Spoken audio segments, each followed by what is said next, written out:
Всем с вами Мэтт. Сегодня мы с вами продолжаем игру под названием Stanley. В общем, продолжаем. Сейчас я заведу таймер. И мы начнем с концовки, про которую я вот в прошлом видео вспомнил. Но забыл, как она делается. И теперь вот под конец того видео уже вспомнил. И теперь до сих пор не забываю. Так, что-то долго грузится, обычно быстрее загружается. Я благодарю вас за ваши комментарии, товарищи. Мне очень приятно, когда вы пишете хоть что-то. Даже просто привет. Так. Ладно. В общем, начинаем. All of his co-workers were gone. What could it mean? Stanley decided to go to the meeting room. Perhaps he had simply missed a memo. По идее, осталось одна или две серии. When Stanley came to a set of two open doors, he entered the door on his left.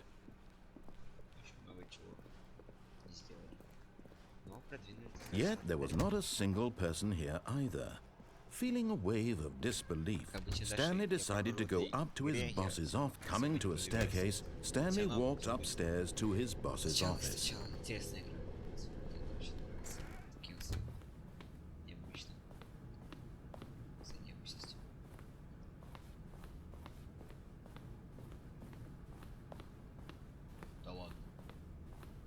Stepping. Все. Получилось. Идем обратно.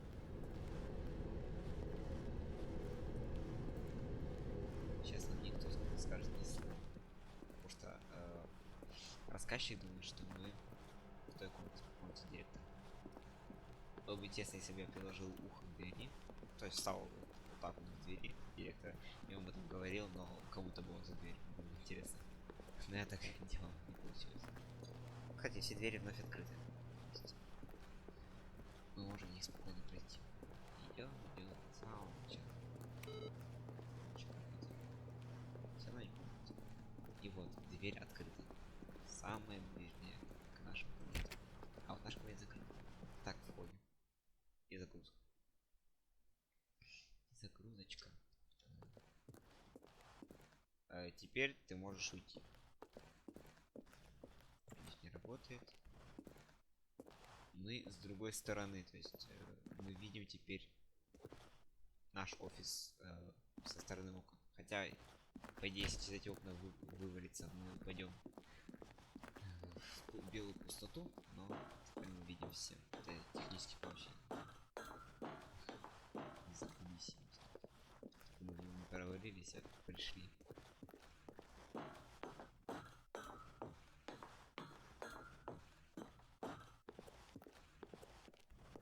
Сейчас нам нужно много долго подниматься. Здесь, пожалуйста, на лестнице практически нет освещения, это не очень хорошо.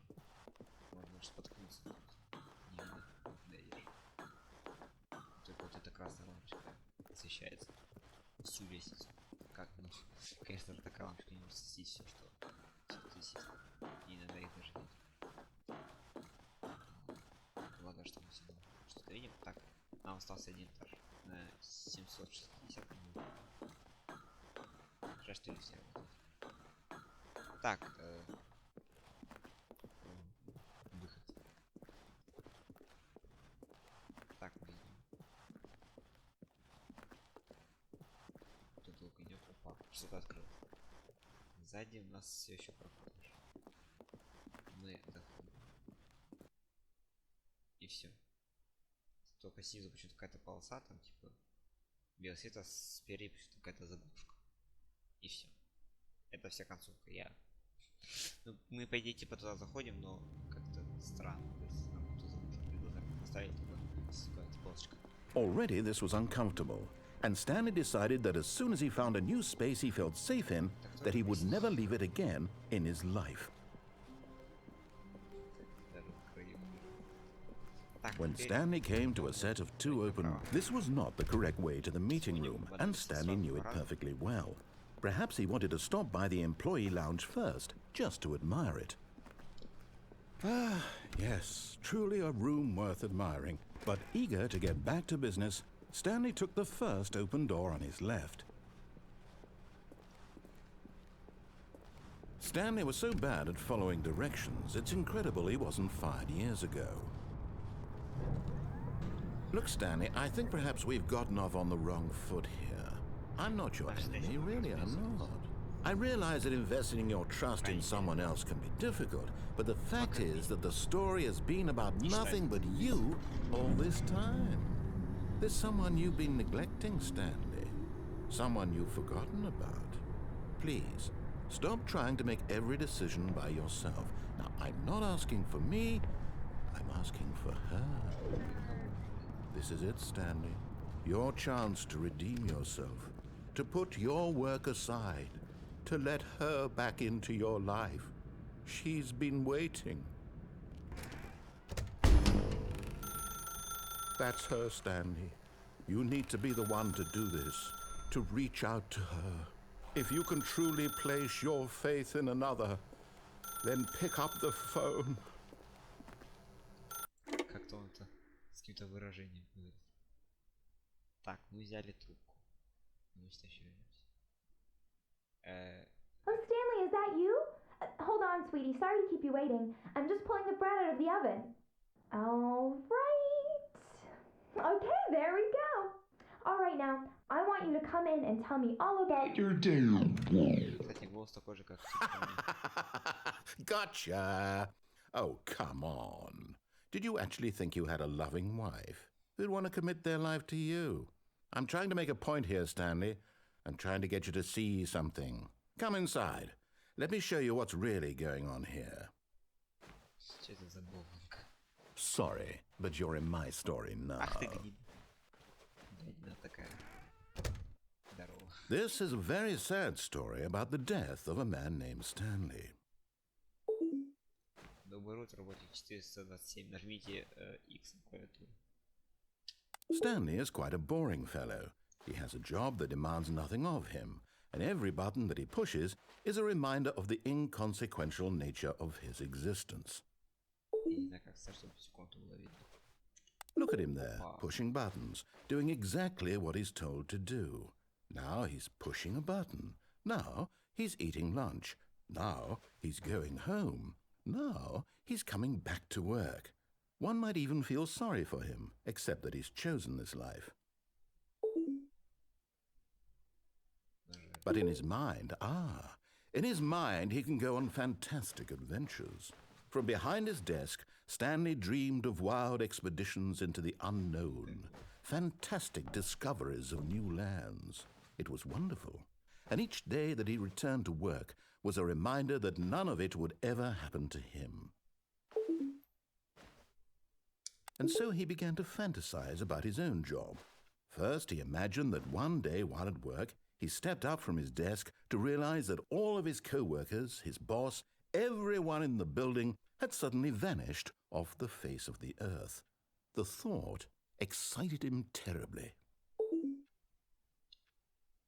So he went further. He imagined that he came to two open doors and that he could go through either. At last, choice. It barely even mattered what lay behind each door. The mere thought that his decisions would mean something was almost too wonderful to behold. As he wandered through this fantasy world, he began to fill it with many possible paths and destinations. Down one path lay an enormous round room with monitors and mind controls. And down another was a yellow line that weaved in many directions. And down another was a game with a baby. And he called it the Stanley Parable. It was such a wonderful fantasy, and so in his head he relived it again, and then again, and again, over and over, wishing beyond hope that it would never end, that he might always feel this free. Surely there's an answer down some new path, mustn't there be? Perhaps if he played just one more time. But there is no answer. How could there possibly be? In reality, all he's doing is pushing the same buttons he always has. Nothing has changed. The longer he spends here, the more invested he gets, the more he forgets which life is the real one. And I'm trying to tell him this, that in this world he can never be anything but an observer. that as long as he remains here, he's slowly killing himself. But he won't listen to me. He won't stop. Here, watch this. Stanley, the next time the screen asks you to push a button, do not do it. А как я могу этого не сделать? Я просто буду тут ходить. И чё? Вот зачем я тут буду такой нужен? Извини, рассказчик, но мне надо будет это сделать. You see? Опа. Can he just not hear me? How can I tell him in a way that he'll understand that every second he remains here, he's electing to kill himself? How can I get him to see what I see? How can I make him look at himself? I suppose I can't, not in the way I want him to. But I don't make the rules. I simply play to my intended purpose, the same as Stanley. We're not so different, I suppose. I'll try once more to convey all this to him. I'm compelled to. I must. Perhaps, well, maybe this time he'll see. Maybe this time. And I tried again, and Stanley pushed a button. And I tried again, and Stanley pushed a button. And I tried. Ага. Ясно. Интересно, как я должен там умереть. Ладно, это мы сделали. Опять коридор конец. Ладно, идем туда же. О, это нормально вообще. When Stanley came to a set of two open, this was not the correct way to the meeting room, and Stanley knew it perfectly well. Perhaps he wanted to stop by the employee lounge first, just to admire it. Wow, yes, this room. What a... But eager to get back to business, Stanley took the first open door on his left. Так, идем туда же. Stanley was so bad at following directions, it's incredible he wasn't fired years ago. Look, Stanley, I think perhaps we've gotten off on the wrong foot here. I'm not your enemy, really, I'm not. I realize that investing your trust in someone else can be difficult, but the fact is that the story has been about nothing but you all this time. There's someone you've been neglecting, Stanley. Someone you've forgotten about. Please, stop trying to make every decision by yourself. Now, I'm not asking for me, I'm asking for her. This is it, Stanley. Your chance to redeem yourself, to put your work aside, to let her back into your life. She's been waiting. That's her, Stanley. Oh, no, you can't. Did you just unplug the phone? No, that wasn't supposed to be a choice. How did you do that? You actually chose incorrectly? I didn't even know that was possible. Let me double check. No, it's definitely here, clear as day. Stanley picks up the phone. He's taken to his apartment where he finds his wife, and the two pledge themselves to one another. Music comes in, fade to white, roll credits. Not picking up the phone is actually somehow an incorrect course of action. How is that even possible? None of these decisions were supposed to mean anything. I don't understand. How on earth are you making meaningful choices? What did you... Wait a second. Did I just see... No, that's not possible. I can't believe it. How had I not noticed it sooner? You're not Stanley. You're a real person. I can't believe I was so mistaken. This is why you've been able to make correct and incorrect choices. And to think I've been letting you run around in this game for so long. If you'd made any more wrong choices, you might have negated it entirely. It's as though you completely ignored even the most basic safety protocol for real-world decision-making. Or did you not grasp the severity of the situation? Well, I won't have that kind of risk on my watch. I'm going to stop the game for a moment so we can educate you properly on safe decision-making in the real world. Please observe this helpful instructional video. Choice.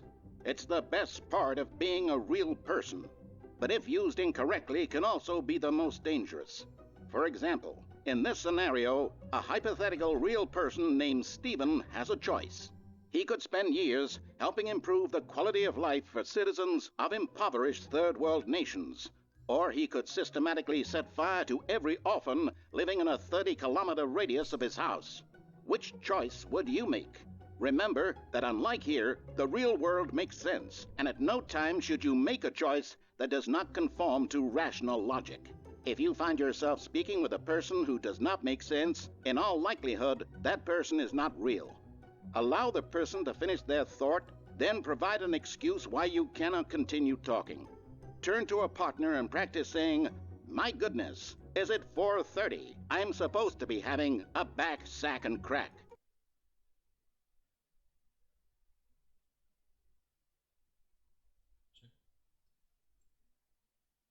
Excellent. Making choices on a regular basis is the best part to a healthy decision-making process. Most medical professionals recommend making at least 8 choices per day. Do you make more than 8? Less? And finally, if you begin to wonder if your choices are actually meaningful and whether you'll ever make a significant contribution to the world, just remember that in the vast infiniteness of space, your thoughts and problems are materially insignificant, and the feeling should subside. At this time, your instructor will guide you in an exercise to test and reinforce the material covered in this video. Ah, welcome back. You may have noticed that this room has begun to deteriorate as a result of narrative contradiction. But not to worry. Now that you're properly informed on good decision-making, we're going to revisit a choice you made just a few minutes ago and see what the correct thing to do would have been. This way, please. Гадина, ты что, с комнаты сделал? С комнаты сделал. А, да, теперь ты мне не дашь. Now that we know your choices are meaningful, we can't have you jumping off the platform and dying. Imagine the main character dying senselessly halfway through the story. That story would make no sense at all. We just need to get you home as soon as possible before the narrative contradiction gets any worse. Unfortunately, it seems this place is not well equipped to deal with reality.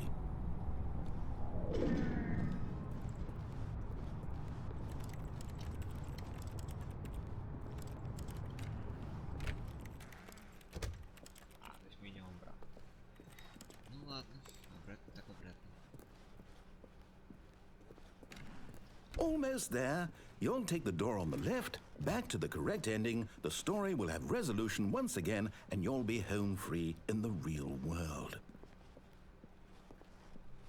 Now remember, all you need to do is behave exactly as Stanley would.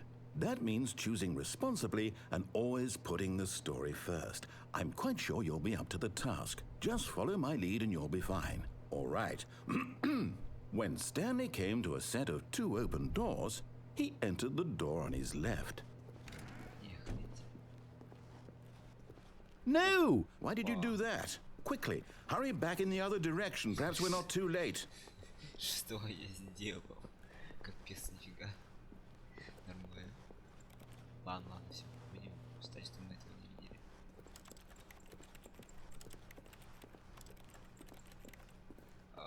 Oh, it's ruined. I can't believe, after everything we talked about, that my story, you've destroyed my work. Why? For what? What did you get out of that? What did you think was so special about seeing the game undone, left here like so much garbage? It's worthless now. And what am I supposed to do? Even if there were a way to continue, would it be worth it? To know that my story is now incorrect? How can I go back to that? I can't erase that knowledge. I'll have to live with it forever. Reliving its impossibility forever. I couldn't live that way. Is it better to shut the game down entirely? To willingly destroy all of my work? I don't know. What's the answer? What do I do? What do I do? What do I... No, I have to. I have to shut the game down. I have to. I have to.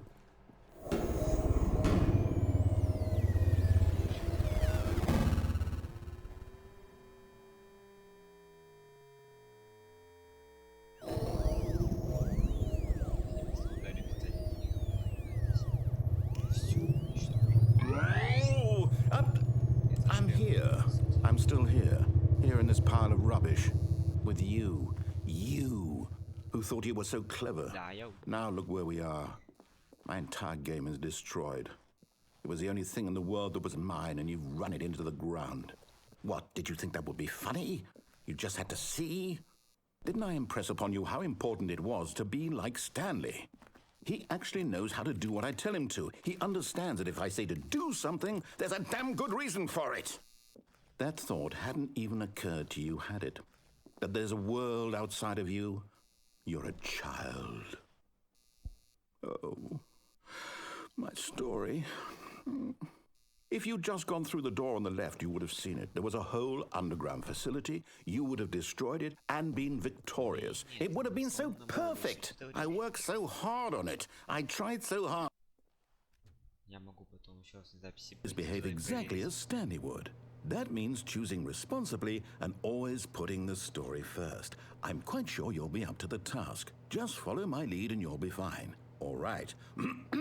When Stanley came to a set of 2 open doors, he entered the door on his left. Хорошо, все, мы стоим. Все, не переживай, скачу. Нет, стоп. Yet there was not a single person here either. Feeling a wave of disbelief, Stanley decided to go up to his boss's office, hoping he might find an up. Coming to a staircase, Stanley walked upstairs to his boss's office.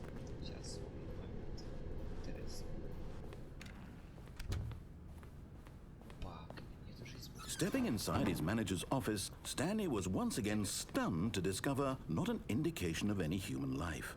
Shocked, unraveled, Stanley wondered in disbelief who orchestrated this, until he saw the door with a voice receiver next to it. Surely behind this door lay all the answers to his questions. And beyond all probability, he knew the passcode. He had seen it on his boss's computer just last week. Night Shark 115. Was this the code to open the door? Would it still work? There was only one way to find out. Stanley had been trained never to speak up, but now he would draw from within himself the courage to face the unknown. He drew a sharp breath and then spoke the code. Если я даже буду говорить эту фразу в микрофон, все равно ничего не будет. Вот это я точно проверял. А как я тебе скажу? Stanley spoke the code. Давай скажу. Night Shark 115. He spoke it into the receiver, right there on the wall. Night Shark 115. Ничего. Видишь, ничего не произошло. Сколько бы я... I'm sorry, is there a problem? You didn't mishear me, did you? Да, проблема. Please speak the code into the receiver. Otherwise we can't get on with the story. This is a crucial step. Так как продолжится? Балбес, скажи это за меня. Okay, fine. You're not going to do it. But you know what? It's pretty humiliating to bring you this far, only for you to suddenly decide you have better things to do. I asked you for this one single thing, for your respect. The kind of respect Stanley shows for his choices. He knows what it means to take a story seriously. If you didn't want to see what I had to show you, then why did you come here? You had a choice, you know. You could have gone through the door on the right. You could have done whatever the hell you wanted over there. Why did you come this way? Speak. Say something to me. Explain yourself, you coward. When Stanley came to a set of 2 open doors, he entered the door on his left. Stanley? Hello? Are you... Is everything okay? Stanley, please. I need you to make a choice. I need you to walk through the door. Are you listening to me? Can you hear me? Is everything all right? Stanley, this is important. The story needs you. It needs you to make a decision. It cannot exist without you. Do you understand me? Whatever choice you make is just fine. They're both correct. You cannot be wrong here. We can work together. I'll accept whatever you do. I simply need you to take that step forward, please. Choose. Do something. Anything. This is more important than you can ever know. I need this. The story needs it. So, you hear me? Are you there? Are you listening to this? Stanley, are you there? Okay. It's okay, I can wait. You need time to decide. Time to make sure your choice is correct. That is the best choice. That's all right. I'll wait for you to decide what's the right thing to do. Take as much time as you need. И все. Он будет стоять, я буду здесь ходить. Ну да. Игра сама предопустилась. Ладно. Так, теперь пойдем опять туда же. All of his co-workers were... Wait, no. This isn't the right office, is it? Is this Stanley's office? Я хрен знает. Ты уверен, что мы... А хотя знаете что? Мы не пойдем туда, вот это поворот сюжет. На время. А, пофиг на время. Затянется. When Stanley came to a set of two open doors, he entered the door on his left. Ну ладно. Ну ладно, чем больше я тут думаю, тем... Yet there was not a single person here either. Чуть задержимся. Feeling a wave of disbelief, Stanley decided to go up to his boss's office. Coming to a staircase, Stanley walked upstairs to his boss's office. Я люблю поиграть подольше в игры, за полчаса что-то сделаешь. Stepping into his manager's office, Stanley was once again stunned to discover not an indication of any human life. Stanley was in such a rush to get through the story as quickly as possible, he didn't even have a single minute to just let the narrator talk. That kind of anxiety isn't healthy, so he relaxed for a few moments with some calming New Age music.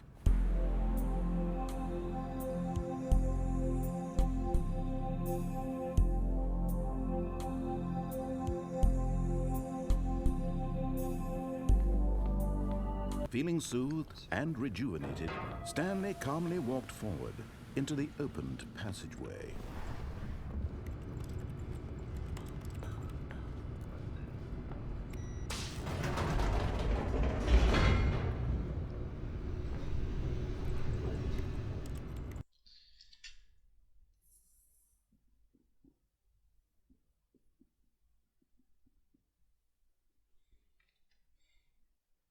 Descending deeper into the building, Stanley realized he felt a bit peculiar.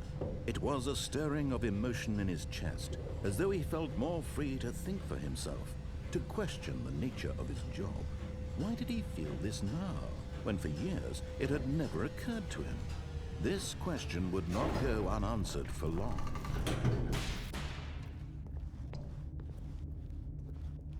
Stanley walked straight ahead through the large door that read Mind Control Facility.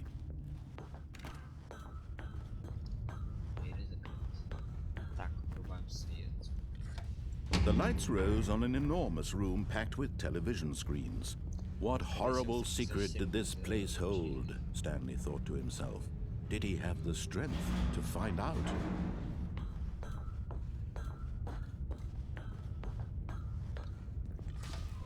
Now the monitors jumped to life, their true nature revealed. Each bore the number of an employee in the building, Stanley's co-workers. The lives of so many individuals reduced to images on a screen, and Stanley, one of them, eternally monitored in this place where freedom meant nothing.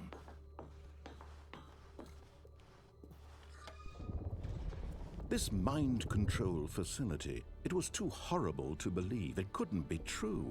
Had Stanley really been under someone's control all this time? Was this the only reason he was happy with his boring job? That his emotions had been manipulated to accept it blindly?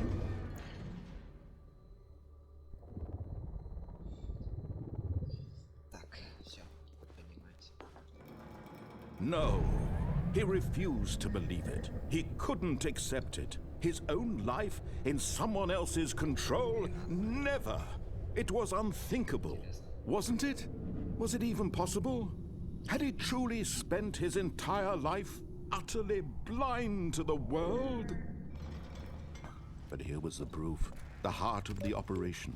Controls labeled with emotions. Happy, or sad, or content. Walking, eating, working, all of it monitored and commanded from this very place. And as the cold reality of his past began to sink in, Stanley decided that this machinery would never again exert its terrible power over another human life. For he would dismantle the controls once and for all. Oh, Stanley, you didn't just activate the controls, did you? After they kept you enslaved all these years, you go and you try to take control of the machine for yourself. Is that what you wanted? Control? Oh, Stanley, I applaud your effort, I really do. But you need to understand, there's only so much that machine can do. You were supposed to let it go, turn the controls off, and leave. If you want to throw my story off track, you're going to have to do much better than that. I'm afraid you don't have nearly the power you think you do. For example, and I believe you'll find this pertinent, Stanley suddenly realized he had just initiated the network's emergency detonation system. In the event that this machine is activated without proper DNA identification, nuclear detonators are said to explode, eliminating the entire complex. How long until detonation then? Let's say, 2 minutes.